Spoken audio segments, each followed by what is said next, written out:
दिल्लीतील आंदोलनाचे आता देशभरात पडसाद उमटू लागले। बहुतांश राज्यांमध्ये विद्यार्थ्यांनी आंदोलन करत केंद्रीय शिक्षण मंत्री धर्मेंद्र प्रधानांच्या राजीनाम्याची मागणी केली। महाराष्ट्रासह कोणत्या राज्यांमध्ये आंदोलन पेटलेलं आहे पाहूयात हा रिपोर्ट।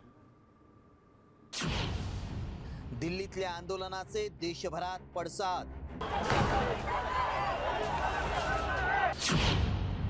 बिहार पासून केरळ पर्यंत आंदोलनांचा भडका।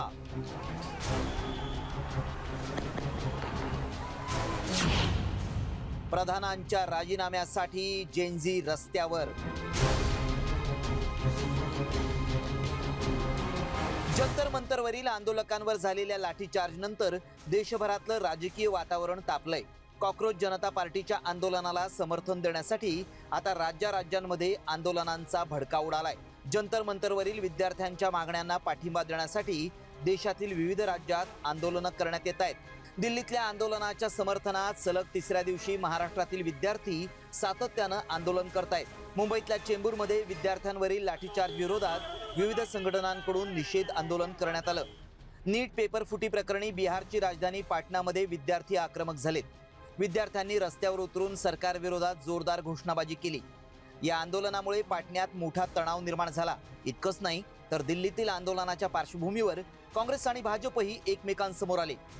आंध्र प्रदेशातील विजयवाडामध्ये भाजपनं काँग्रेस कार्यालयासमोर आक्रमक आंदोलन केल्यामुळे दोन्ही पक्षांचे कार्यकर्ते एकमेकांना भिडले।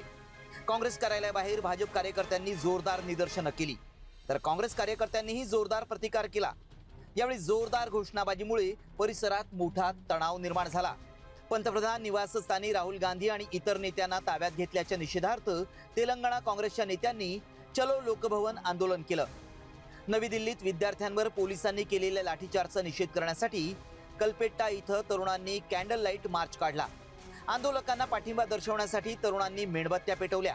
केंद्रीय शिक्षण मंत्री धर्मेंद्र प्रधानांच्या राजीनाम्यासाठी आंदोलकांसह विरोधकही एकवटलेत। त्यामुळे केंद्र सरकारवर दबाव वाढत चाललाय। आता देशभरात पेटलेल्या या आंदोलनांमुळे तरी मोदी सरकार प्रधानांचा राजीनामा घेणार का याकडे सगळ्यांचं लक्ष लागलंय। ब्युरो रिपोर्ट, साम टीव्ही न्यूज।